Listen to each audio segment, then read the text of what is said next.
If your site is using an FSC 3000 and you're new to DXFleet and you'd like to add a bunch of cards to DXFleet, rather than doing those through the card driver vehicle record view, one by one, you could do it through the card import template.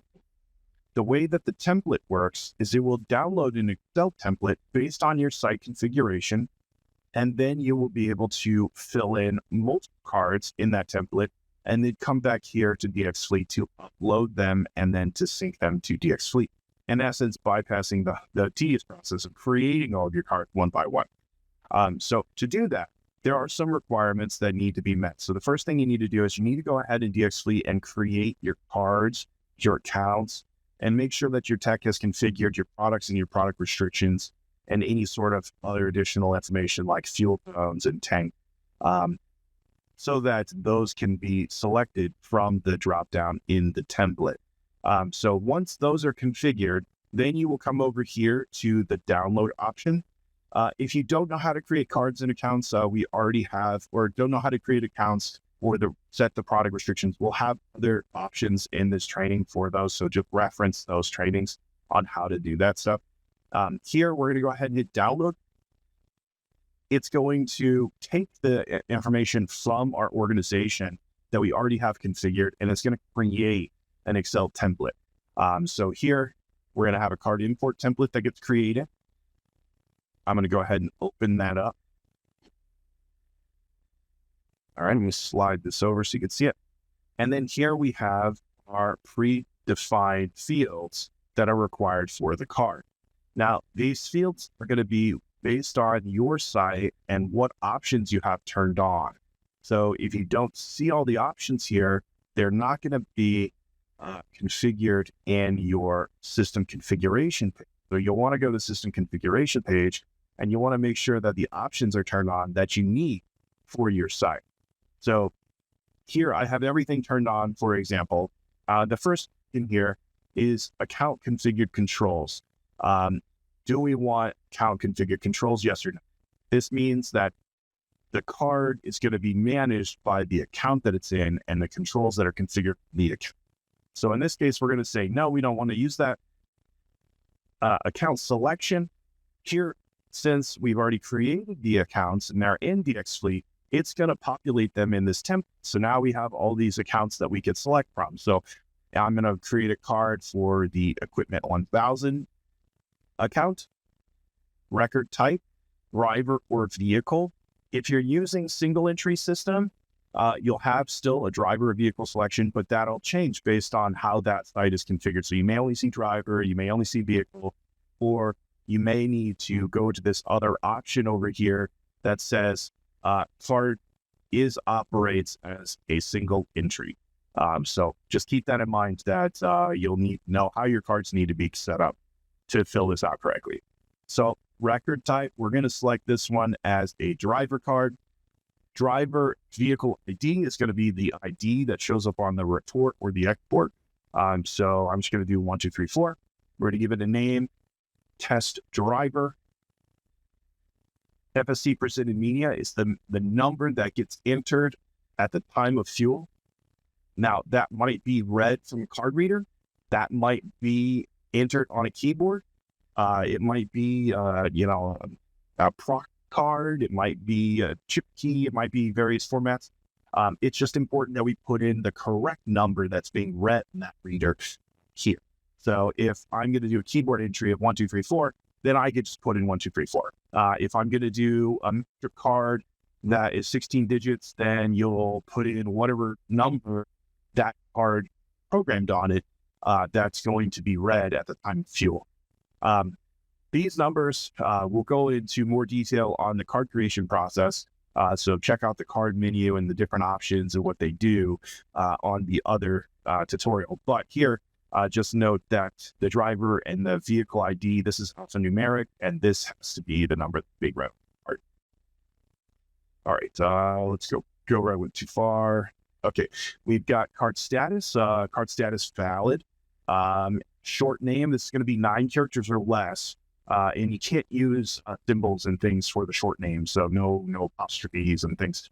Just go ahead and I'm just going to use test again. User-defined 1 and 2 fields we go over in the card options, but those are just additional informational fields. So you could just ignore them. They're not required. Is this a single card entry? No. So we're going to say no. That just means that this is a driver card and will also require a vehicle card. Again, we go over that in detail in other. Does this have an expiration date? No, it does not. So we don't need to configure an expiration date. If we had an expiration date, then we could come over here and put in whatever date, and it shows us what format it needs to be in. So we're going to hit nope. Is there an additional PIN number that's required? In this case, I don't have a PIN that I need required, so I'm going to leave it blank. But if you have PIN configured, then you could figure that. Daily allocation, monthly allocation, I'm not going to use it turned on right now. So for example, we're just going to do 100 and then we'll do 1,000 or so for so this is going to restrict 100 daily and 1,000 month. Product restrictions. These codes need to be configured ahead of time before you download the template, or this will be wrong. Also, if you get a template from your distributor or somebody that's helping you set this up, it needs to be from your organization. So all of these codes actually match your site and how it's configured in DXFleet. So that's an important step. You can't take a generic template, import it for your organization because it won't the accounts and they won't have products in the quantity restriction setup thing.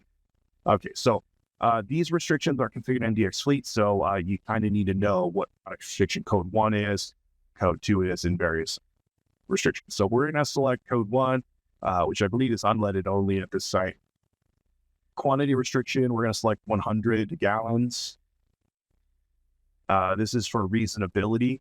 Are we using raceability? I'm going to say no restriction. The current odometer, let's do 5,100 or 51,000 miles. Do we want this to fuel all sites? Yes, we do. If we don't want it to fuel at all sites, then we would need to select a fuel zone here, which would also need to be configured at the time. And there'd be a drop down for what zone that is going to go to. And then that would restrict the card to only go to a certain zone. Allow miscellaneous entry. You don't need a miscellaneous entry, but here you would say yes if you wanted that. Allow odometer prompting. Let's say yes, we want a prompt for an odometer. And then prompt sequence. So we have prompts turned on. If we had a certain prompt, if we wanted verified prompts, then we could put all those verified here and we could tell it what order we want everything. So I don't necessarily need that. So I am going to leave that blank for this one. But if you needed to fill that out, you would fill that out here. Once everything is filled out, you will save your template. Then you will come back over to DXFleet. You will go to card import under cards. You will choose your file, just select it from your computer and hit upload.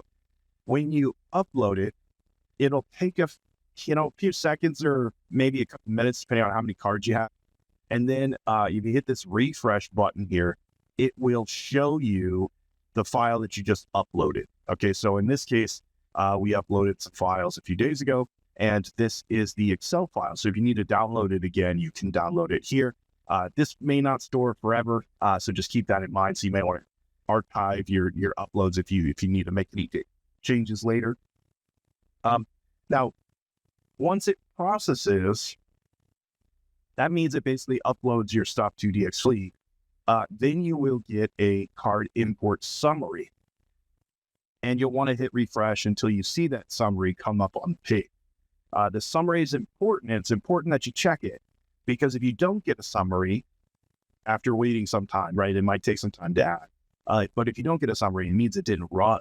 And if you do get a summary, you want to make sure that you check it, because it'll tell you if your cards failed to actually create correctly or not.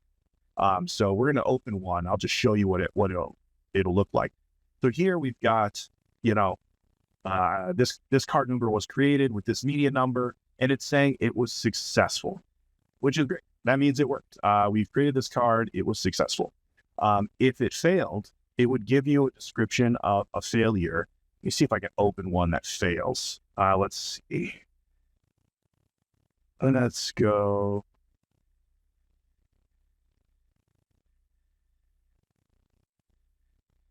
Let's do, I don't know if any of these are going to fail, but all right, here we go. Okay, so this one, it didn't need to do anything because this was already pressed. We've already created this card. It was just added a second time in the template. Now, when you do that, it will update. So instead of saying that it failed, it says, I updated this record. I updated the record of 1, 2, 3, 4, 5, and I put whatever was in the template that we just uploaded. So if you need to make changes to your cards, you can do it through the card template. Just keep in mind, it's going to overwrite what was there before. So if, for example, you created a card, same number, but it did a different account, well, now it's going to try to create that card and it's going to try to create it in the wrong account. So just keep in mind, you don't want to do anything that's going to potentially change when you do the card import template. But if you're starting from scratch and this is your first card, there's very little risk that you're going to do it wrong. You could just load the template again to correct it. Now here, for example, we have a situation where somebody had a number in the field, but they also had a character that was not a numeric number. So in this case, somebody had a dash or an apostrophe or something in a field that it shouldn't be. And because of that, he rejected it.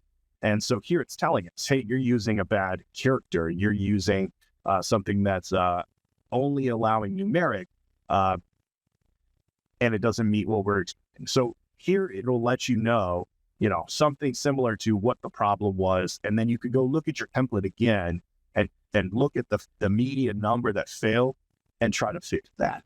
And then once you fix it, you just pop back over to DXFleet, you choose the file again, you re-upload it after you saved your changes that you need, and then you wait for another report. And then hopefully the second time around, it'll be right, you'll get it right.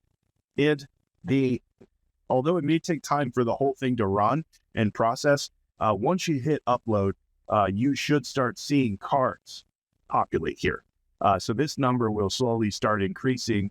If you have 0 cards, then you'll go 1 card, 2 card, and so on and so forth. And you should see, if you're not seeing any movement on this page, on the driver vehicle record page, most likely it's not doing anything, or there's some sort of problem. It didn't upload correctly. There's a restriction issue, or there's a formatting issue or something along those lines.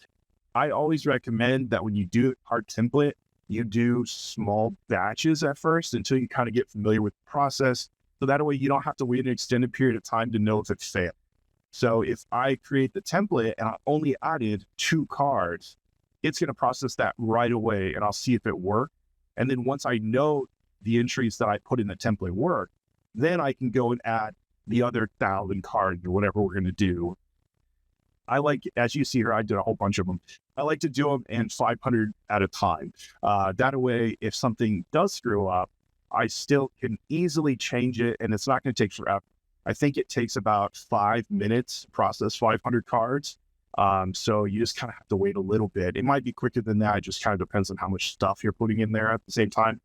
But it's easier to wait for a few minutes and see if it fails than it is to wait a long time for, 10,000 records at once. So I always recommend doing small batches, and then you could verify each one of those import statuses as you go along, just to make sure that you're not running into problems that you self-inflicted because maybe you are using some option wrong. Maybe in your expiration date, you have the wrong form, or maybe you are forgetting a field. It's really easy to just kind of overlook some of this. So maybe I didn't enter an account selection for anything. And it's really easy to do if you're trying to paste from one thing to this template. So just keep that in mind. You want to make sure that you complete it, for all of the required fields, and do a few at a time just to make sure that you're not running.